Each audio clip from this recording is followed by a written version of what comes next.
Salut la Team Énergie, j'espère que vous allez bien et que vous êtes prêts à participer à ce nouveau podcast parce que j'ai quelques petites questions à vous poser. Tout d'abord, qui n'a jamais rêvé d'être ultra fit juste en claquant des doigts comme ça? Alors je ne parle pas d'être la nouvelle Pamela Anderson ou bien le nouveau Sylvester Stallone, mais juste d'être bien foutu, comme ça, sans motivation, rien besoin de faire. Qui encore n'a jamais rêvé d'arrêter de fumer, d'avoir plein d'énergie sans souci ou encore d'avoir une maison propre H24 comme par magie?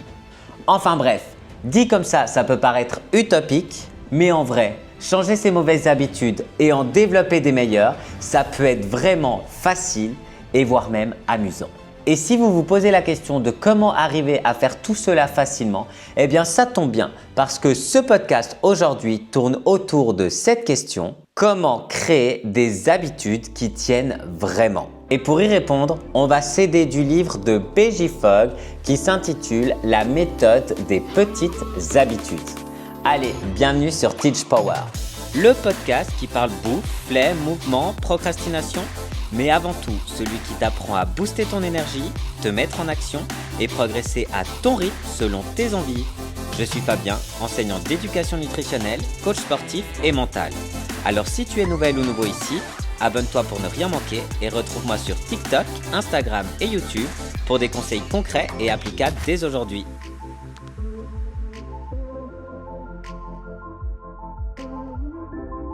Ah non mais je suis trop nul, moi je tiens vraiment jamais ce que je commence. Ah oui, mais moi j'ai tout testé, mais rien ne me va. Non, ces méthodes ne fonctionnent pas avec moi. Ah non mais moi je n'ai pas le temps du tout, hein. Après le travail, les enfants, le ménage, etc. Vraiment je suis débordée. Bon, sans se manquer de personne, je crois que toutes ces caricatures, c'est clairement les types de personnages que l'on peut retrouver dans une seule et même personne. Le « j'ai pas le temps »,« j'ai déjà essayé »,« ah non mais c'est pas pour moi et en plus je suis trop nul, j'ai pas de motivation ». Poubelle! Poubelle! Aujourd'hui, je vous propose un plan d'action de dingo qui va vous permettre justement de comprendre comment créer des bonnes habitudes. Dans un premier temps, on va essayer de comprendre qu'est-ce qui nous empêche de changer même quand on le veut. Dans un deuxième temps, on va voir quels sont les 3 éléments qui influencent nos comportements. Et ça va être justement la clé pour aller chercher le 3e point et comprendre comment est-ce qu'on peut développer des bonnes habitudes en 3 étapes. Alors si vous êtes prêts à découvrir tout ça avec moi et à ensuite abandonner vos mauvaises habitudes pour en développer des meilleures, on est parti et ça commence maintenant. Bon, dans un premier temps, on va essayer de comprendre qu'est-ce qui nous empêche de changer même quand on le veut. Parce qu'on va pas se mentir, on a tous envie d'être la personne que l'on se projette, mais finalement il y a ce fossé entre qui on veut être et ce qu'on met en place, qu'est-ce qu'on fait tous les jours. En général, le fossé est assez grand et on va voir ensemble comment est-ce qu'on peut réduire tout ça. Le problème actuellement, c'est qu'on vit dans une de société de la productivité où la procrastination et l'échec est vraiment vu comme un manque de volonté, un manque de motivation et c'est un peu comme si c'était la faute de tout un chacun. Ah mais c'est ta faute en fait si tu n'arrives pas.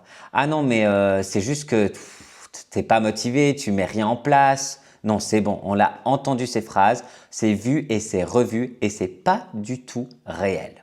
Le problème, c'est pas du tout la discipline, c'est la façon dont on a de voir le changement. Et justement, on a grandi avec ces croyances, avec cette éducation où pour changer, il faut de l'énergie, il faut de la persévérance, il faut de l'engagement personnel, etc., etc.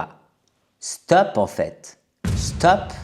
Je m'excuse, mais quand vous vous lavez tous les jours les dents le soir avant d'aller vous coucher, est-ce que vous êtes motivé de vous laver les dents? Est-ce que quand vous êtes fatigué, vous dites « Ah non, mais là je suis fatigué donc je vais pas me laver les dents et tout ». Non, vous ne faites pas ça tous les soirs. Ça peut arriver, mais en général, on se lave les dents, qu'on soit motivé ou non, qu'on soit fatigué ou non, qu'on ait de l'énergie ou non. Pour aller un peu de l'avant dans cette compréhension de pourquoi ce n'est pas réellement notre faute finalement, je vais reprendre les propos de BJ Fogg qui nous dit la chose suivante. Pour prendre de meilleures habitudes et modifier votre comportement, vous devez faire 3 choses. La première, c'est arrêter de vous juger. il faut décortiquer vos désirs et en faire des actes. Et dernièrement, considérez les erreurs comme des découvertes et vous en servir pour aller de l'avant. Donc en gros, au lieu de se morfondre et de culpabiliser sans arrêt des mauvaises choses que l'on met en place ou des choses que l'on ne met même pas en place du tout, il faut plutôt comprendre ses actions, pourquoi est-ce qu'on les fait, pourquoi est-ce qu'on a tel et tel comportement et pourquoi est-ce que parfois on est dans l'échec. Et à partir de là, il va falloir apprendre à tester qu'est-ce qui fonctionne pour vous et surtout ajuster à partir de votre quotidien et de votre rythme personnel. Si je prends un exemple personnel, il y a quelques temps en arrière, je buvais genre un verre d'eau à midi et un verre d'eau le soir. Alors oui, on entend tout le temps « Ah mais il faut boire 2 litres, nanani, nanana ». Avec tous ces trucs qu'on entend, au bout d'un moment, on a la tête pleine et on est juste là, mais foutez-nous la paix en fait. Mais du coup, le problème dans ce comportement, c'est que parfois j'avais tendance à avoir mal à la tête. Pour changer de comportement, la première chose, c'est que je me suis dit « Ok Fab, ce que tu vas faire maintenant, c'est que tu vas boire plus ». Mais mensonge Fabien en fait, parce que juste de se dire eh ben, tu n'entres pas du tout en action. Donc, je suis rentré dans une deuxième étape. J'ai analysé, je me suis dit, ok, juste se dire, ça ne fonctionne pas. Donc maintenant, ce que tu vas faire, c'est que tu vas mettre une application avec un rappel de boire de l'eau. Vous voyez le problème où il arrive? C'est qu'avec ces applications, qu'est-ce qu'on fait? C'est comme le réveil le matin, on glisse en mode c'est bon, c'est fait, alors qu'on ne l'a pas du tout fait. Et puis après, ben, tu pars en train de faire une autre activité et tu oublies complètement. Donc, application, échec. Donc, j'ai réfléchi et je me suis dit comment est-ce que je peux faire pour ne pas oublier de boire et avoir moins mal à la tête. Alors, je ne vais pas vous mentir parce que l'idée, elle n'est pas venue de moi. Mais j'ai reçu de mon copain une gourde. Je pense, je vais aller vous la chercher. Elle ne fait pas 500 millilitres, elle ne fait pas 1 litre, elle fait 2 litres. Elle est énorme. Et c'est là en fait, à chaque fois que je la vois, eh ben, je bois. Parce que juste, elle est visible, elle est beaucoup plus grande que ma tête. Donc, je peux que la voir et je peux que avoir envie de boire pour me motiver à ne plus avoir mal à la tête. En plus, elle est belle, non? Il est beau mon chat. Elle est belle ma gourde. Ce que j'ai compris à travers cette expérience, c'est que j'étais pas incapable. C'est juste que je devais changer quelque chose, un comportement qui ne fonctionnait pas avec mon cerveau, avec ma façon d'être et avec mon quotidien. Et pour aller voir ce qui se cache un peu là derrière, on en vient à notre deuxième point et la question suivante. Quels sont les 3 éléments qui influencent nos comportements? Si on reprend la définition exacte que l'on retrouve dans le livre, le comportement se produit quand la motivation, l'aptitude et l'impulsion convergent au même moment. Donc, si on décortique tout ça, la motivation, ça représente le désir que vous avez d'effectuer le comportement. Si on reprend mon cas, le désir, c'était d'avoir moins mal à la tête. Ensuite, l'aptitude, c'est la capacité à mettre en pratique ce comportement. Pour mon cas, c'était la capacité à boire plus d'eau. Et finalement, l'impulsion, c'est le stimulus qui vous pousse à accomplir le comportement. Donc, c'est un petit peu ce qu'on peut voir comme le déclencheur d'une action. Et pour ma part, c'était d'avoir une gourde énorme qui était juste visible partout où j'y allais. Elle était même visible pour les autres, hein. Afin de mettre en place des bonnes habitudes ou d'éliminer des mauvaises habitudes, de résoudre des problèmes de comportement, il faut se représenter le modèle comportemental de BJ Fogg justement. Je vais me mettre de côté, hop, comme ça je l'installerai juste là. On dirait que je vais faire la météo. C'est très simple. En gros, il y a 2 axes à connaître. Le premier axe à la verticale qui est l'axe de la motivation et l'axe horizontal qui est l'axe de l'aptitude. Pour l'axe de la motivation, c'est très simple. C'est est-ce que votre motivation, elle est faible? Est-ce que vous avez envie de mettre en place ce nouveau comportement? Ou est-ce qu'elle est très forte? Est-ce qu'elle est élevée? Est-ce que vous avez trop envie de le faire? Et puis dans l'autre sens, l'aptitude, c'est votre capacité à mettre en place tout ça. C'est est-ce que c'est difficile à faire ou bien est-ce qu'au contraire, c'est clairement ultra facile à faire? Et finalement, le plus important, c'est cette ligne d'action qui vient se rajouter. En fait, si vous êtes au-dessus de la ligne d'action, c'est-à-dire que vous allez entrer en action, que vous allez faire le comportement. Et si vous restez au-dessous, eh ben, inaction totale et il n'y a rien qui va être mis en place. Vous l'avez donc compris, l'essentiel, c'est que le point se situe au-dessus de cette ligne-là. Pour comprendre tout ça, on va prendre plusieurs exemples qui vont illustrer ce modèle comportemental. Si la première action, c'est scroller, défiler les réseaux sociaux sur son téléphone quand on est sur son canapé ou au lit, où est-ce que se situe le point? Clairement, il va être au-dessus de la ligne d'action, en haut à droite, parce que ce sera ultra facile à faire. On allume son téléphone, on glisse le pouce ou peut-être si on est boomer un petit peu avec le doigt comme ça.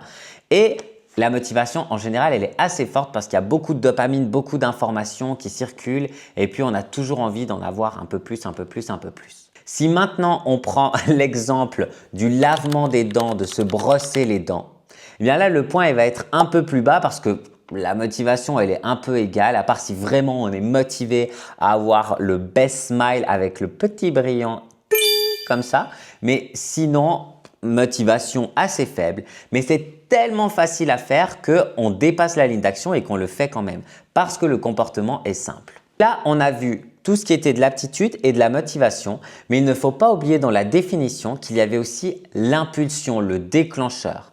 Par exemple, pour se laver les dents, ce sera voir sa brosse à dents quand on va aux toilettes avant d'aller se coucher ou bien si c'est devenu une habitude, c'est juste que c'est déjà ancré dans notre quotidien. Si c'est scroller sur son téléphone, peut-être que ça part de l'impulsion d'un message que l'on a reçu, une notification qui fait qu'on va tout de suite être happé par les réseaux sociaux. Donc si on comprend bien, pour entrer en action et développer des bonnes habitudes, il faut jouer avec ces trois éléments du comportement. Si je prends l'exemple d'aller courir un marathon, alors vous allez me dire « Ok, c'est pas du tout mon objectif ». C'est pas grave, on prend juste l'exemple quand même parce que peut-être qu'un jour vous allez le faire. Et puis si vous ne le faites pas, vous écoutez quand même l'exemple et vous essayez de le transférer sur d'autres actions. Donc si on prend courir un marathon, en général, on va clairement pas entrer en action pour deux choses. Déjà, c'est ultra difficile à faire et en plus, la motivation elle est souvent très faible parce que c'est rare qu'on se motive tout à coup au milieu de nulle part à aller courir pendant 42, je ne sais plus exactement combien de kilomètres, des heures et des heures s'il n'y a pas un réel objectif là derrière. Par contre, si on rend le comportement ultra facile et qu'on se dit « Ok, peut-être que je ne suis pas du tout motivé à aller courir, mais si maintenant, au lieu d'aller courir un marathon, j'allais juste courir le tour du quartier, du pâté de maison ou bien le tour de ma maison, peut-être que là, on va entrer en action parce que c'est tellement facile à faire qu'on se dit « Allez, let's go, on se motive les gars ». Bon, j'ai peut-être déjà répondu à une partie de la question numéro 3 qui est comment développer des bonnes habitudes en 3 étapes. Mais comme vous êtes là et qu'on va approfondir les choses puisque vous êtes des personnes assidues qui écoutent ce podcast pour aller se challenger, devenir la personne que l'on se projette depuis tout ce temps en restant derrière les réseaux, on est parti. Bon, parce qu'on ne va pas réinventer la roue et que les choses sont si bien dites dans ce livre, je vais reprendre les propos de BJ Fogg. Écoutez bien, attentivement, parce que quand on veut résoudre un problème comportemental ou bien développer des bonnes habitudes, il faut suivre ces 3 étapes. 1. Vérifier s'il existe une impulsion pour déclencher le comportement. Est-ce que vous avez la big gourde avec vous? Est-ce que l'impulsion est là ou non? Dans un deuxième temps, il faut déterminer si vous êtes capable de faire le comportement ou non. Et là, c'est souvent le problème qui se pose, c'est que les personnes, elles se fixent des objectifs tellement grands, tellement hauts que lorsqu'il faut le mettre en place, parfois on n'a juste pas l'aptitude, on n'a juste pas la capacité de le faire. Donc réfléchissez, quelle est votre échelle de compétences, celle où vous allez pouvoir mettre en place les choses tout en vous challengeant?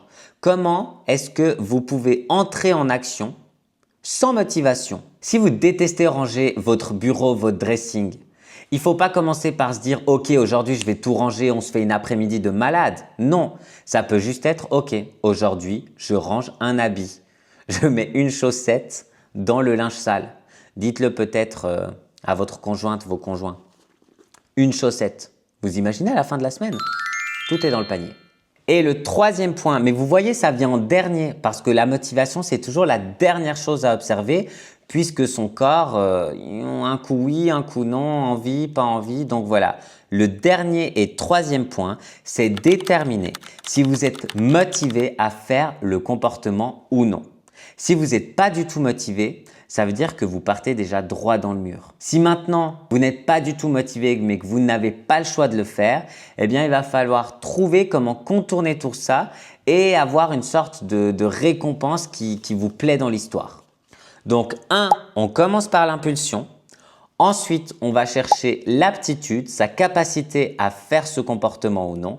Et le dernier point, la motivation. Donc, si ensemble, on doit retenir une chose de cet épisode, c'est que le problème, c'est pas vous et moi. Le problème, c'est la façon dont on essaye de changer. Et au final, on n'a pas besoin de plus de discipline. Il faut arrêter avec cette discipline, cette motivation, cet engagement, cette persévérance et tout ce que vous voulez. Ce qu'on a besoin, ce sont des comportements plus simples, un environnement qui vous soutienne et des petits automatismes qui travaillent pour vous. Parce que ce sont des petits comportements répétés qui créent des grands changements. Et on le sait, on aura toujours des comportements automatiques. Mais la vraie question à vous poser, c'est est-ce que ces comportements répétés, ces habitudes vous aident ou au contraire, est-ce que ces mauvaises habitudes, ces mauvais comportements vous épuisent? Alors si vous voulez créer des habitudes qui vous simplifient la vie, où vous pouvez mettre en place les choses que vous souhaitez sans motivation, sans discipline, n'hésitez pas à vous abonner à Teach Power parce que je suis en train de vous préparer une dinguerie qui va vous permettre de réduire ce fossé entre la personne que vous êtes et la personne que vous avez envie de devenir. Merci encore d'avoir pris soin de vous avec moi et à bientôt sur Teach Power.